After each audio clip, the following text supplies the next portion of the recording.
Canal Além da Religião, conectando a razão, a lógica e a coerência. Tá? Porque você tem uma camada ali que as pessoas elas não conseguem ver. Tem uma passagem do Evangelho que o JC, os discípulos perguntam para o JC por que ele fala em parábolas, né? E aí ele fala que é para aqueles que têm olhos não vejam, aqueles que têm ouvidos não ouçam, e para que muitos daqueles não entendam e não sejam salvos. Essa frase é muito interessante porque é exatamente isso, cara. Então você tem praticamente 2000 anos, as pessoas estão lendo, elas estão ouvindo e elas não entendem, elas não conseguem ver o que Joseph Atwill e o que eu e o Scania a gente conseguiu enxergar aqui. Então eu vou dar uma palhinha aqui, tá?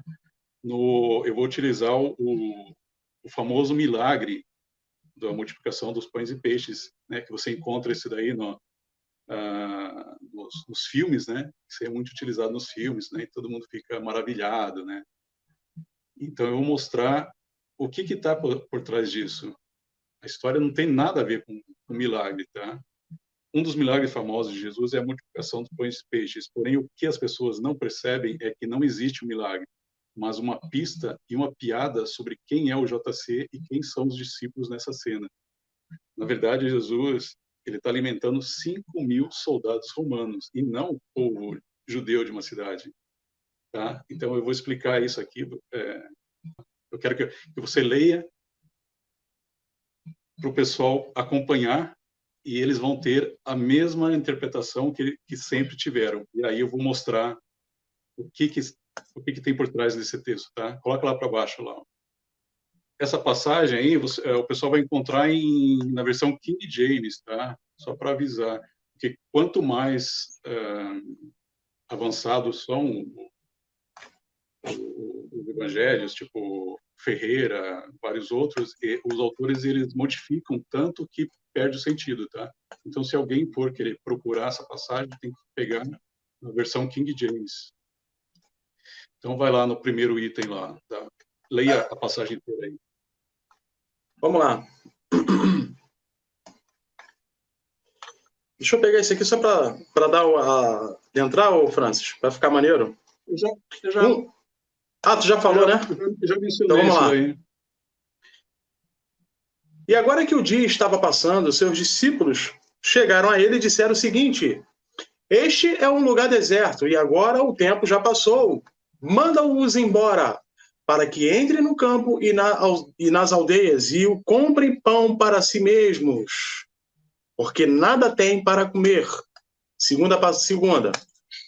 Respondeu-lhes ele o seguinte: dá-lhes para comer. E eles disseram: iremos comprar 200 denários de pão e dá-lhes para comer? Disse-lhes: quantos pães tendes? Vai e veja. E quando eles souberam, eles disseram, né? 5 e 2 peixes. Terceiro, e ele ordenou que todas as companhias sentassem por cima da grama verde, e eles se sentaram em fileiras, por centenas e por 50.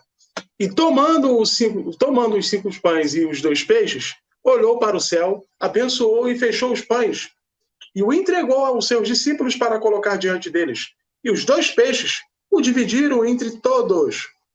E todos comeram e foram fartos. E eles pegaram 12 cestos, aliás, né?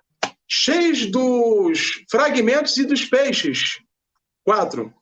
E os que comeram dos pães eram cerca de 5.000 homens. Isso aí. Então eu vou te falar o que o pessoal entendeu dessa passagem, certo? O pessoal entendeu com certeza que uma população estava faminta, o JC chegou com os discípulos, eles tinham pouca grana, Então, o JC perguntou o que eles tinham ali. Eles tinham os peixinhos, pãozinho. Dar aqui essa migalha aí que eu vou fazer um milagre aqui. E aí o JC, né, faz um malabarismo ali na cestinha dele ali, e ele alimenta 5.000 pessoas. Mr. Né? M! E um lindo milagre, né? Todo mundo, nossa, que lindo, maravilhoso, as pessoas choram, né? Nossa, olha que coisa maravilhosa, né? Ele conseguiu alimentar 5.000 pessoas. Negativo. Nada disso. Eu vou explicar para vocês, passo a passo, do que o autor está falando, tá? Aqui não tem nada de milagre. O autor está dando uma pista sobre o que está acontecendo ali, tá? Então, eu queria que você jogasse na próxima página, o pessoal ir acompanhando, tá? É legal eles acompanharem o texto para eles prestarem atenção, tá? Então, a primeira passagem, ele já deu uma dica aí. E ninguém percebe isso. O que ele diz aqui, ó? Manda o povo embora e comprem pão para si mesmo. Ou seja, ele está dizendo para mandar o povo embora para a casa deles e comprar pão para eles mesmos, para os discípulos. Ora, se o povo foi embora para casa, quem é que ele estava alimentando?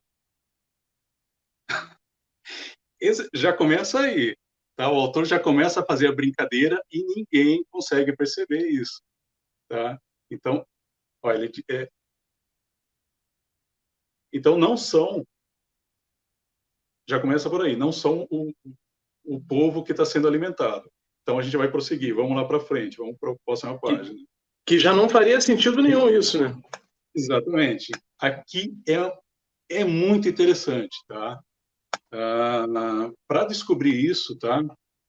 O que a gente fez? A gente começou, como eu falei para o pessoal, a gente não faz uma interpretação teológica, tá? Então a gente olha e a gente tenta descobrir algum paralelo, alguma conexão com o Império Romano e com os Flavianos. Então, quando a gente viu aqui que o autor disse para os discípulos, disseram que eles tinham só 200 denários, eu pensei assim, pô, tem um problema aí, né? Porque denários não era uma moeda usada pelos judeus. Na época lá, na época de Jesus, não circulavam denários nessa época. E outra, os denários, eles têm imagens, né, tanto do imperador como de deuses. Então é proibido pela própria religião deles, e eles tinham as próprias moedas deles, né, que não tinham imagens. Então pensei assim, mas esse 200 denários tem algum significado? E aí, como eu tinha já em mente, né, que isso teria que ter alguma coisa a ver com soldados romanos, eu fui pesquisar para descobrir quanto ganhava um soldado na época de Tito. E aí, para minha surpresa, os soldados dessa época eles ganhavam anualmente, tá? Não é mensal, anualmente, eles ganhavam 225 denários, tá? Então aqui, vou ler o texto aqui que eu escrevi. Os discípulos dizem que possuem apenas 200 denários para comprar os pães. Aqui o autor ele dá uma pista sobre quem são essas pessoas. E aqui eu cito o autor que eu achei essa informação. De acordo com o historiador Adrian Goldsworthy, em The Complete Roman Army, o salário dos soldados romanos eram de 125 denários na época do César Augusto, e ele aumentou para 225 denários o salário anual por volta do 14. Ou seja, os evangelhos eles foram escritos por volta de 75. O salário anual era de 225. Esse autor ele fala que na época de Domiciano, que foi o irmão de Tito, ele tinha aumentado para 300. Ou seja, na época de Tito e Vespasiano, o salário ainda era 225. Então, você vai dizer assim, os discípulos estão dizendo que é 200, mas o salário deles era 225. O que isso tem a ver? Tem muito a ver. Eles poderiam dizer que eles tinham 25 denários, por exemplo. Né? Por que eles estão colocando 200 denários? Porque 200 denários é mais próximo de 225. Tá? Então, lógico, ele não vai ser tão explícito. É isso que o pessoal tem que entender. Os autores, eles não podem jogar na cara. Então, eles fazem dão uma maquiada, né? Então, em vez de colocar 225 denários, porque o pessoal já ia, né? Os romanos que estavam lendo lá, eles já iam sacar. Então, ele jogou 200 denários, tá? Mas pensa bem, o que é importante aí é o seguinte, é um salário anual. Aí você pensa nos 12 discípulos. Eram 12 caras que não tinham emprego, né? Estavam andando para baixo e para cima. De onde eles tiraram 200 denários, que era um salário anual? Né? Eles dizem, só temos 200 denários. Era muita grana. Né? Como que 12 caras que não trabalham, 12 vagabundos, que ficavam lá andando para cima e para baixo, como que eles tinham isso?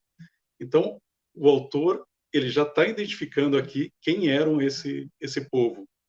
Né? Essa matemática não era de Mr. M, não, meu mano Francis? Fala comigo. Porque, pô, meu irmão, é hilário, cara.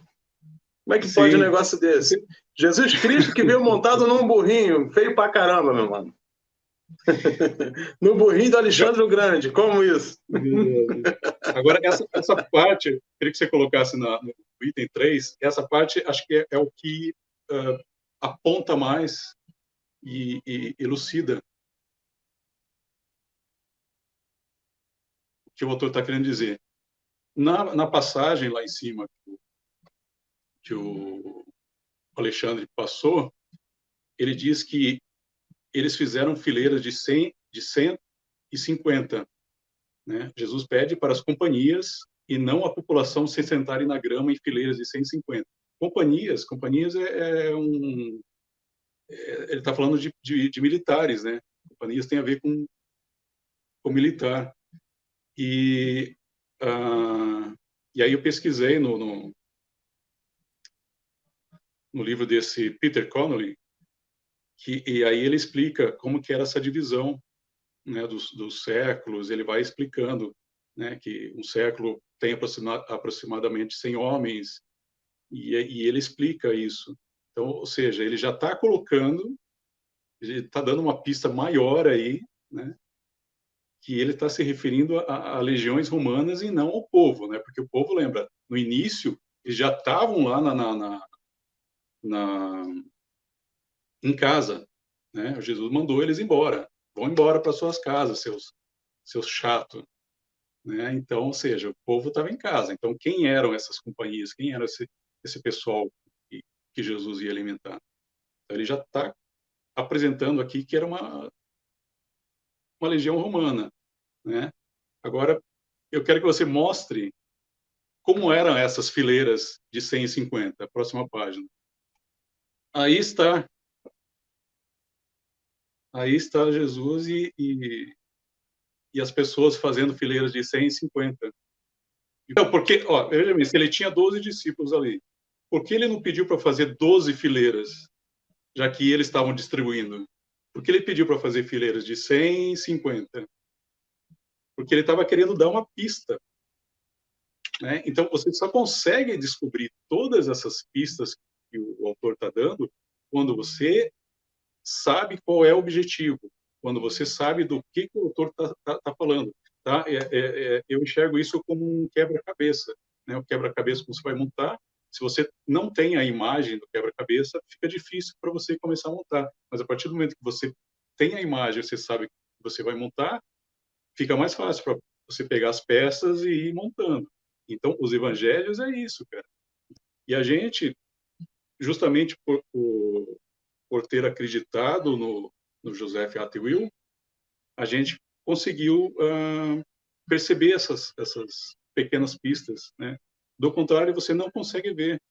É como eu falei lá, daquela passagem lá, que eles perguntam por que ele fala em parábola, né? Que é para quem tem olhos não ver e quem tem ouvidos não ouvir. né? Então, as pessoas, elas leem várias vezes, elas ouvem o pastor, o padre falar, e elas não conseguem enxergar isso que eu estou apresentando aqui para o pessoal.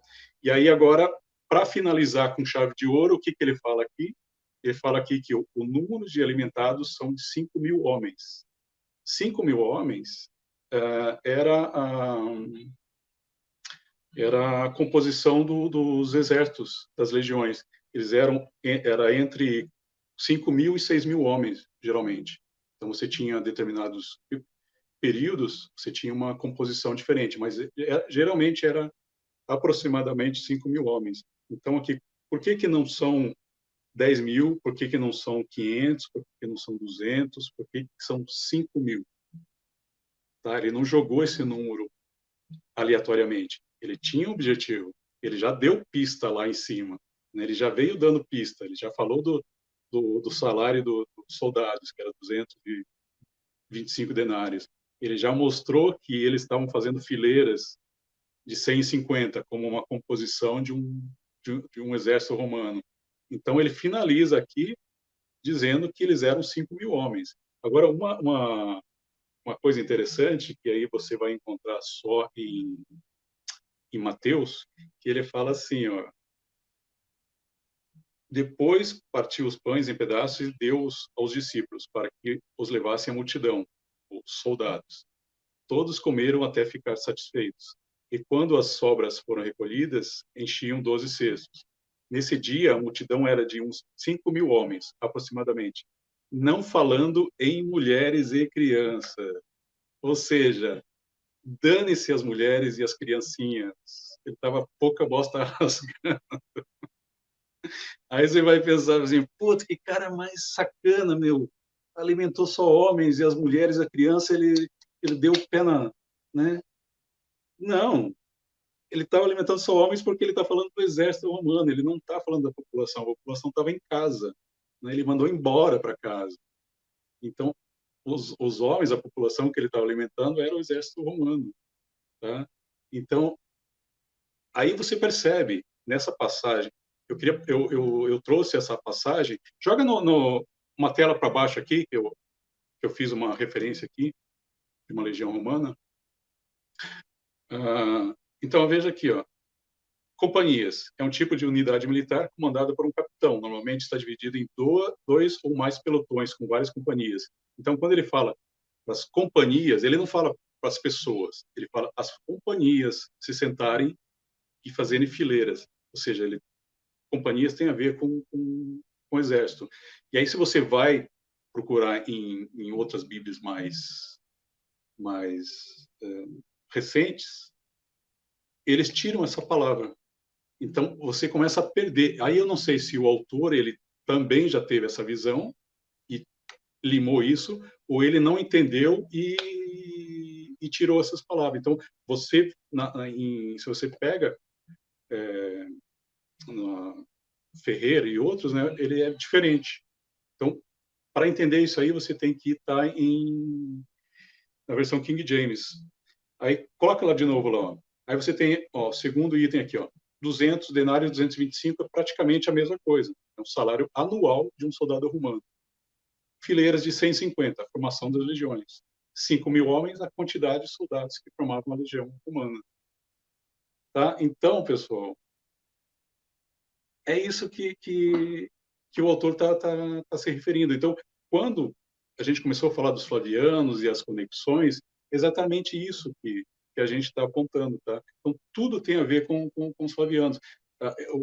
Os autores, eles vão dando pistas desde o início até o fim, tá? Então, você só consegue perceber isso quando você sabe do que se trata.